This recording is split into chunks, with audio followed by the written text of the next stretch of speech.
उपासना विज्ञान।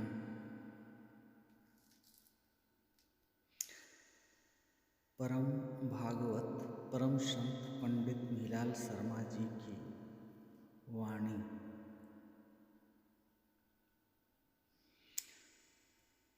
उपासना सबके लिए आवश्यक है, क्योंकि त्रय ताप का नाश इसके बिना नहीं होता। यह द्वैत से प्रारंभ होकर अद्वैत में पूर्ण होती है।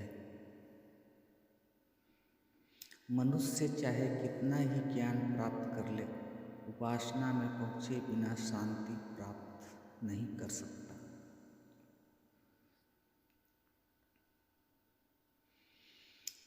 उपासना में शिष्य और गुरु मिलते हैं, चाहे वह बाहर से न भी हो, किंतु अंतर में अवश्य मिलते हैं।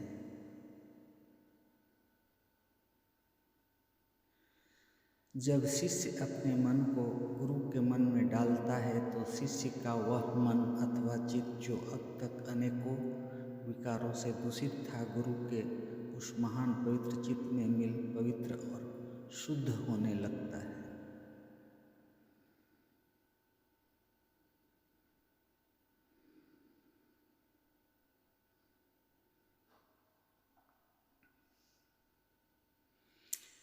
जैसे गंदा पानी का बड़ा नाला गंगा के पवित्र धार में मिलकर कुछ दूर साथ साथ चलकर गंगा जल हो जाता है, वैसे ही सत्पुरुषों की समीपता से हृदय शुद्ध हो जाता है।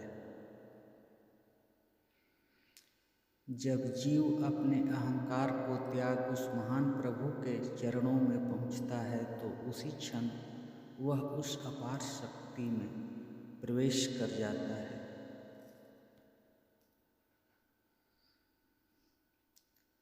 उसकी वह शक्ति असीम में परिणत हो जाती है। ज्ञान का भी यही अंत होता है कि साधक गुरु से मिलकर अनायास ही उस पूर्ण ज्ञान में पहुंच जाता है, जहां अच्छे अच्छे विद्वान अपनी कल्पना से भी नहीं पहुंच सकते। उपासना के वैज्ञानिक पहलू। आप देखते हैं, पृथ्वी में सब कुछ पैदा होता है, परंतु बिना बीज के नहीं। ऐसे ही मनुष्य का हृदय भी एक क्षेत्र है अथवा खेत है। इसलिए ही उसे हृदय क्षेत्र कहते हैं। वहाँ भी अच्छे बीज के बिना कुछ पैदा नहीं होता। समझदार कृषक वही हैं जो सुंदर बीज लाकर अपने खेत में बोते हैं।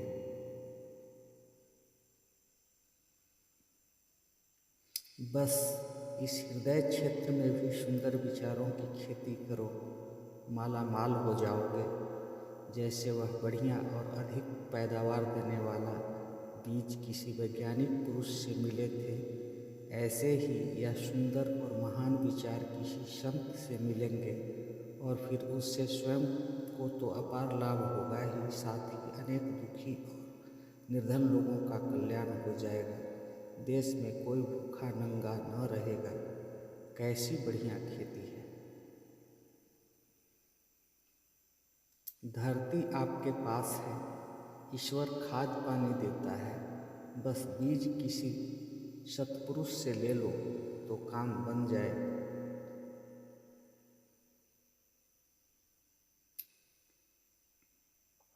माना कि तुम अच्छा बीज भी ले आए, परंतु उसे बोया नहीं, तो बीज वैसा ही तुम्हारे पास कहीं रखा रहेगा, लाभ कुछ नहीं होगा।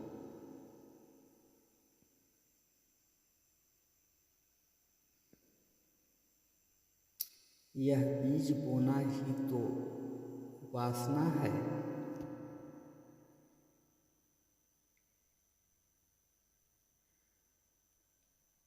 उपासना का स्थान संतों ने हृदय क्षेत्र ही बतलाया है। इसका कारण यह है कि उपासना एक सूक्ष्म स्थान से होती है, और वह ठीक शब्दों से भी नहीं होती।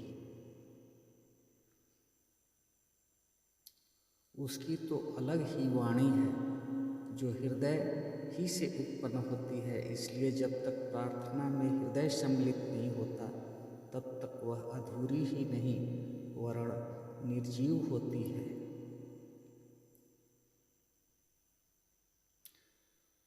उपासना करने वालों को यह जरूर जानना है कि उनकी उपासना ईश्वर की हो, उनके सामने ईश्वर हो।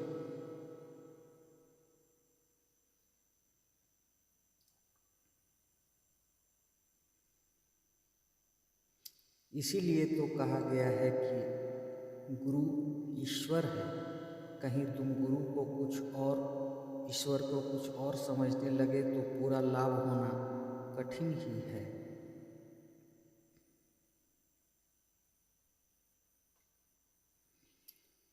गुरु दया करेंगे और तुम्हारे अंतर में भी वह प्रकाश, वह ज्ञान, वह प्रेम भरने लगेगा। उपासना का यही तो फल है कि एक दिन उपासक भी उपास्य बन जाए।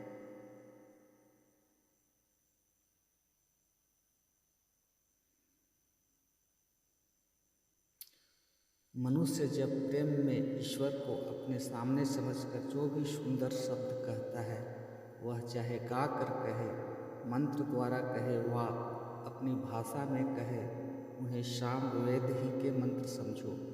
यही उपासना है।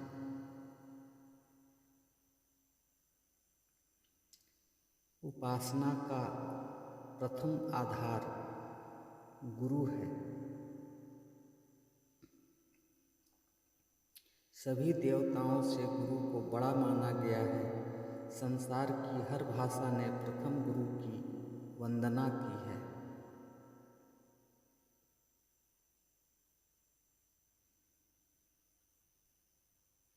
परंतु भारत के ऋषियों ने गुरु को ही ईश्वर कहा है, ईश्वर प्राप्ति के साधनों में। इसलिए प्रथम गुरु को ही आधार माना है।